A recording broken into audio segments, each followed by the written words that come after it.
이번 트럼프의 관세 정책에 대해서 JP모건이 분석을 했는데, 과거 트럼프가 대통령 됐을 시기에도 정말 오랫동안 다 같이 동반고생을 했어요. 물가가 이렇게 올라간다는 건 사실은 대단한 겁니다. 그렇게 되면 연준은 다시 인플레이션을 잡기 위해서 급격하게 금리 인상을 다시 해야 됩니다.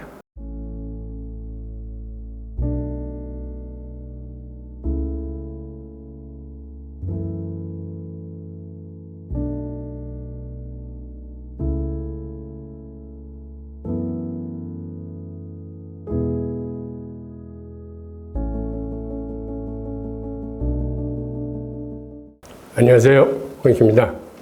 오늘은 트럼프 피격이 각 자산시장에 미치는 영향에 대해서 한번 알아보겠습니다. 말씀드릴 순서는 우선 세계경제에 미치는 영향, 그 다음에 국제정치에 미치는 영향을 먼저 알아보고, 그 다음에 자산시장별로 통화시장, 부동산시장, 채권시장, 주식시장, 대체자산시장 순으로 알아보겠습니다. 우선 트럼프 피격이 미국과 세계 경제에 어떤 영향을 지금 미치고 있을까요? 우선 가장 중요한 거는 앞으로 트럼프가 집권한다면 중국뿐 아니라 유럽연합 등 우방국에도 강력한 관세를 매기겠다고 해서 보호무역주의가 강화될 겁니다. 우선 중국에는 60% 이상의 관세를 매기겠다. 그 다음에 유럽 등 우방국에도 일률적으로 10% 관세를 매기겠다라고 트럼프는 유세 중에 공약을 했습니다. 미국이 이렇게 관세를 높이면 당연히 미국으로 들어오는 수입 물가가 올라갑니다. 즉 물가가 올라간다는 얘기는 인플레이션이 상승한다는 얘기인데, 여기에 더해서 미국은 9월 달에 지금 금리 인하가 거의 기정사실화되고 있습니다. 게다가 이렇게 인플레이션이 발생하면은 인플레이션을 잡기 위해서 다시 기준금리를 인상을 해야 되고, 그 다음에는 덩달아서 시중금리도 상승하게 됩니다. 또한 이렇게 미국이 보호무역주로 나오면은 경쟁 상대국들도 여기에 대응하기 위해서 미국의 조치하고 동일한 조치를 택하게 됩니다. 기본적으로 이런 걸 상호주의라고 부르는데, 미국이 10%의 관세를 부과하면 당연히 우리나라도 미국에서 들어오는 물건에 대해서 10%의 관세를 더 올리게 될 겁니다. 이렇게 서로 경쟁적으로 관세를 올리면 무슨 일이 벌어질까요? 결국 세계 경제는 동반 추락하게 됩니다. 과거에도 이런 사례가 있었어요. 1930년대에 미국이 대공황을 맞이하자 그 당시 스무트-홀리 법안이라고 보호무역 법안을 발의를 합니다. 그로 인해서 세계에는 무역 전쟁이 발생을 해요. 그러니까 당시 이러한 보호무역주의로 인한 무역 전쟁으로 인해서 세계 교역량이 물량 기준으로 30%가 줄어들었는데, 그게 금액 기준으로는 자그마치 60% 이상 감소했습니다. 세계 교역량이 금액 기준으로 60%가 줄어들었다는 건 이거는 굉장히 끔찍한 일입니다. 그로 인해서 세계는 정말 오랫동안 다 같이 동반고생을 했어요. 대공황은 미국에서 일어났는데 미국뿐만 아니라 전 세계가 미국의 보호무역주의에 대응하느라고 세계 무역판이 깨져나가면서 정말 많은 고생들을 했습니다. 이번 트럼프의 관세 정책에 대해서 JP모건이 분석을 했는데, 과거 트럼프가 대통령 됐을 시기에도 그 당시 기준 관세를 평균 1.5%에서 3%로 끌어올렸습니다. 그로 인해서 당시 소비자 물가가 0.3% 정도 상승했어요. 그래서 이번에도 이를 기준으로 비슷한 산식을 적용하면 트럼프가 재집권 시에 중국 물건에 대해서 60%로 관세를 올리게 되면 대략 48% 정도 관세율이 높아지는 건데, 이렇게 되면은 관세 수입으로는 2천억 달러, 이상이 생기지만 이게 수입 물가의 가격을 1.1%를 끌어올릴 거라고 추정을 하고 있습니다. 그리고 중국 이외의 다른 모든 수입품에도 일률적으로 10% 관세를 더 부과하게 되면 이때도 물가를 약 1.5% 상승시킬 것으로 분석이 됐습니다. 물가가 이렇게 1% 이상 1.5% 이상 올라간다는 건 사실은 대단한 겁니다. 왜 그러냐면 지금의 인플레이션이 미국 같은 경우 이를 어떻게 해서든지 2%대로 낮추겠다라고 연준이 많은 노력을 하고 있음에도 기존의 3%대에서 1.5%가 올라간다는 건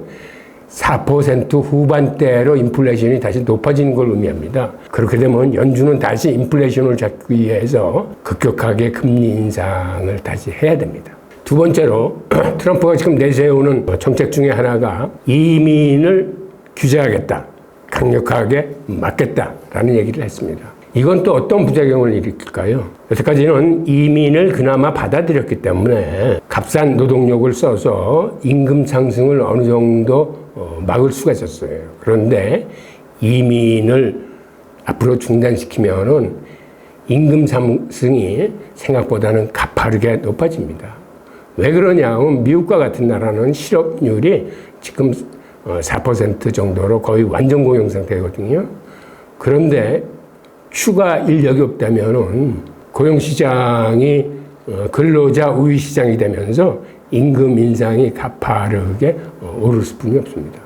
또다시 이게 물가를 잡하게 됩니다. 즉 월급이 오른다는 얘기는 그만큼 소비 여력이 생기기 때문에 이거는 소비 측면에서 물가를 끌어올리는 그러한 요인으로 작용을 합니다. 이렇게 물가가 올라간다는 얘기는 또 무슨 얘기가 될까요? 물가를 억제하기 위해서 기준금리를 인상하는 거는 곧 다시 얘기해서 미국의 고금리 기조가 다시 부활하는 걸 의미합니다. 세 번째로 트럼프가 들어서면은 또 바뀔 수 있는 사항이 에너지 정책의 변화입니다. 트럼프는 재생에너지에 반대하고 예전에 석탄, 석유를 쓰는 과거로 다시 회귀하자는 그런 정책을 내세우고 있습니다. 돈 많이 들어가는 재생에너지보다는 과거에 우리가 쓰던 값싼 에너지로 돌아감으로써 제조업에 더 도움이 되게 하겠다는 현실적인 미래지향적이 아니고 당장 싼 연료를 쓰는 게 좋다는 아주 현실적인 발상인데 이로 인해서 앞으로 재생에너지 업계가 타격을 받을 것으로 보입니다. 그리고 미국에 투자한 기업들도 타격을 받게 되는데 그거는 인플레이션 감축법이라고 해서 바이든 정권에서 시작한 이를 폐지하겠다고 언급함으로써 이로 인해서 미국에 투자하면은 상당한 보조금을 받을 것으로 알고 투자했던 우리 기업 등 많은 미국 투자 기업들이 타격을 받게 생겼습니다. 그리고 이런 에너지 정책 변화와 이러한 인플레이션 감축법의 폐지로 인해서 가장 타격을 받는 분야는 전기차 분야하고 그다음에 반도체 분야, 그다음에 전기차와 관련된 2차 전지 분야 이런 것들이 가장 먼저 타격을 받을 것으로 보입니다. 네 번째로 바뀔 사항은 트럼프가 들어서도 재정 팽창 정책을 추진할 겁니다. 즉 재정 팽창을 추진한다는 얘기는 국민들한테 걷어들이는 세수보다는 세출, 즉 집행액이 많아지기 때문에 그 모자라는 부분은 국채로 메울 수뿐이 없습니다. 이렇게 되면 국채가 공급이 과잉이 되면서 이게 시중금리를 끌어올리는 그러한 양상이 됩니다. 국채 공급이 과잉된다는 얘기는 국채 가격이 하락된다는 얘기고 국채 가격이 하락된다는 얘기는 금리가 상승한다는 얘기입니다. 이렇게 고금리 기조로 돌아가게 되면 우선 자산시장은 모두 다 큰 타격을 받습니다. 특히 부동산 시장, 채권 시장, 주식 시장 등이 타격을 받을 겁니다. 그 다음에 이거는 미국만 타격을 받는 게 아니라 이렇게 미국 금리가 올라가면 사실은 서방 세계들이 다 같이 거기에 영향을 받습니다. 그래서 미국의 금리가 올라가면 사실상 우리 금리도 같이 따라 올라가요. 그리고 미국의 자산시장이 타격을 받으면 우리 자산시장 역시 부정적인 영향이 끼칩니다. 이러한 트럼프로 인해서 생기는 이러한 인플레이션을 가지고 만든 신조어가 있는데 그게 트럼플레이션입니다. 즉 트럼프의 재정지출 확대와 세금 감세, 그 다음에 보호무역주의의 재가동, 그 다음에 이민 제한 등이 모두 인플레이션을 불러일으키는 요인이고, 인플레이션이 일어나면 당연히 기준금리도 인상해야 되기 때문에, 그리고 이러한 과정에서 미국 국채 공급이 과잉이 될 수뿐이 없고, 이런 모든 거는 시중금리를 끌어올립니다. 한마디로 고금리 기조가 강화되고 이게 굉장히 오래 지속될 위험이 있습니다. 이러한 시장의 우려를 나타내는 신조어가 바로 트럼플레이션입니다. 트럼프와 인플레이션을 합친 약어인데 앞으로는 세계가 트럼플레이션을 주목하면서 지금 바짝 긴장하고 있는 그런 상황입니다. 이번에는 국제정치에 미치는 영향을 한번 보겠습니다. 트럼프는 본인이 당선되면 취임하기 전에 우크라이나 전쟁 종식을 추진하겠다라고 얘기를 했습니다. 지금 현재 바이든 행정부가 의회에 요청한 우크라이나 원조액 600억 달러가 공화당이 이를 국경 통제 강화하고 연계해서 막고 있습니다. 즉 우크라이나에 600억 달러를 지원하려면 동시에 국경 통제 강화도 같이 하자. 이거를 가지고 딜을 하자라고 그러는데 여기서 지금 문제가 막혀 있는 상황이고, 유럽연합도 500억 유로를 우크라이나에 지원안을 만들었는데 유럽연합은 또 헝가리의 반대로 묶여 있습니다. 그러니까 미국이나 유럽이 지금 우크라이나 지원하는 거는 모두 이러한 족쇄를 차고 실현되지 못하고 있는 형편입니다. 이런 상황에서 우크라이나는 병참 부족 상황이 생기면서, 즉 병사도 모자라고 무기도 모자라고 관련 예산도 없고 이러한 삼중고에 시달리고 있는데, 그래서 일단 젤렌스키 대통령은 50만 명 증병안을 제안을 했습니다. 지금도 우크라이나 병사들의 평균 연령은 상당히 높습니다. 현재도 30살에서 35살 정도의 군인들로 채워져 있는데, 이게 전쟁을 치르면서 계속 높아져서 지금은 평균 연령이 거의 43살까지 도달했습니다. 그래서 앞으로 50만 명 증병안이 이게 채택이 되면 50살이 넘은 사람도 징집을 해야 되는 그러한 지금 상황입니다. 한마디로 우크라이나의 병력 자원이 바닥이 난 상태입니다. 지금 현재 우크라이나와 러시아 간의 잠정적인 휴전안의 주요 골자는 뭐냐면, 일단은 우크라이나가 러시아가 점령한 사계주는 포기한다. 대신에 전쟁이 종료되면 우크라이나는 나토에 가입한다. 라는 이 서로 간의 문제를 놓고 물밑에서 지금 조율하는 중입니다.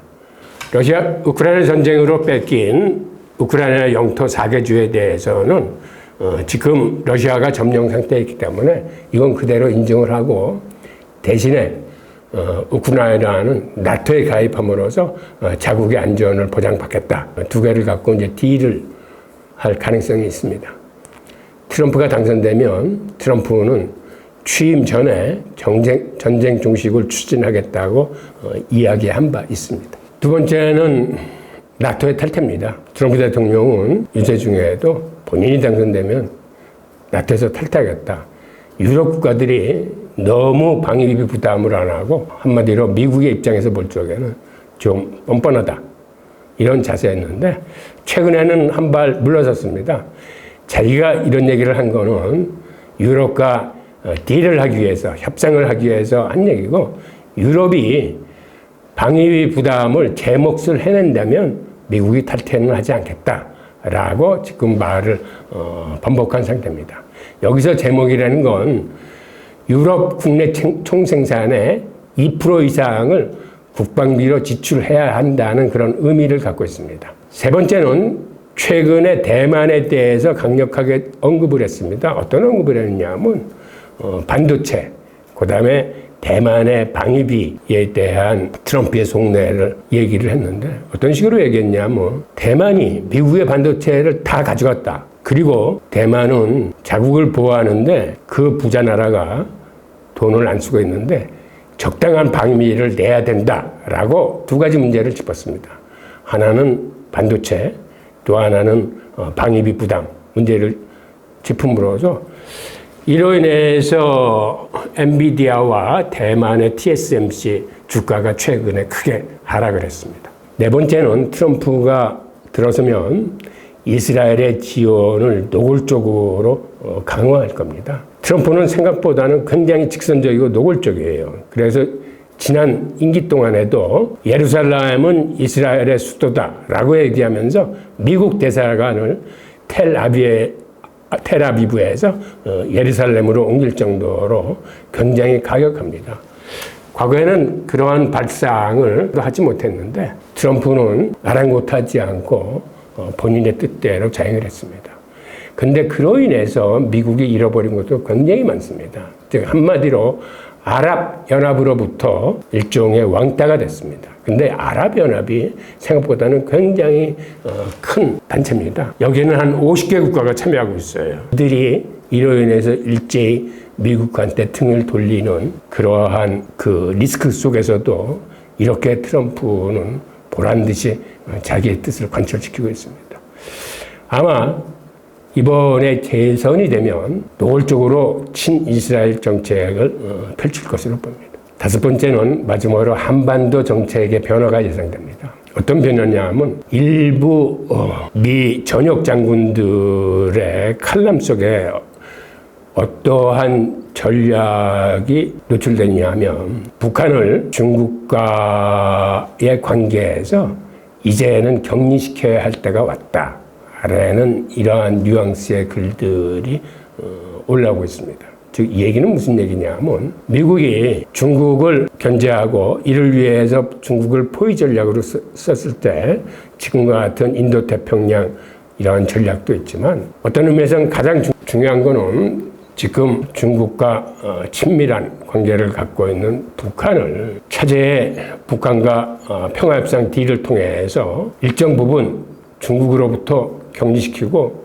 오히려 친서방 체제로 편입시킬 수 있는 그런 과단성 있는 정책을 내놓자라는 일부 의견이 있는데 트럼프는 여기에 동조할 가능성이 있습니다. 그래서 트럼프가 북한과 평화협정을 체결할 가능성이 열려 있습니다. 북한과 평화협정을 체결한다는 의미는 이런 내용들입니다. 우선 북한이 가장 바라고 있는 현재의 요구 조건은 미국이 그간 북한을 규제했던 이런 규제 정책을 풀어달라는 그러한 요구입니다. 그래서 차제의 미국은 북한의 핵을 인정하고 동시에 경제 제재를 완화하며 그리고 경제 특구에 대한 지원과 북한을 국제 무대로 끌어내는 이러한 형식을 평화협정을 통해서 북한과 딜을 할 가능성이 있습니다. 이렇게 되면 한반도에는 생각보다는 큰 변화가 생길 겁니다. 자, 이렇게 트럼프가 집권하게 되면 바뀔 세계 경제와 국제 정치에 대해서 알아봤습니다. 이번에는 트럼프의 정책이 자산 시장에 미치는 영향에 대해서 한번 알아보겠습니다. 우선 그 전에 자산 시장별 크기를 한번 보겠습니다. 지금 화면에 보이는 대로 세계 자산 시장의 4분의 3 이상은 파생상품입니다. 파생상품이 생각보다는 굉장히 큽니다.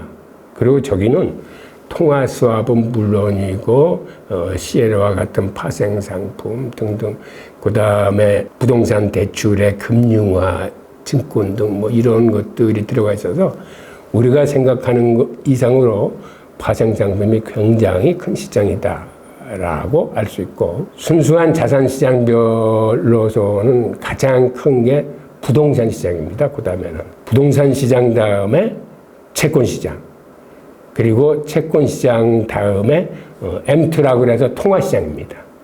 그리고 통화 시장 다음에 주식 시장 규모고 그 다음에 우리가 알고 있는 대체 자산 시장 금이나 은이나 이 비트코인 같은 경우는 아직까지는 아주 작은 규모입니다. 이거 다 합쳐도 1%가 되지 않습니다.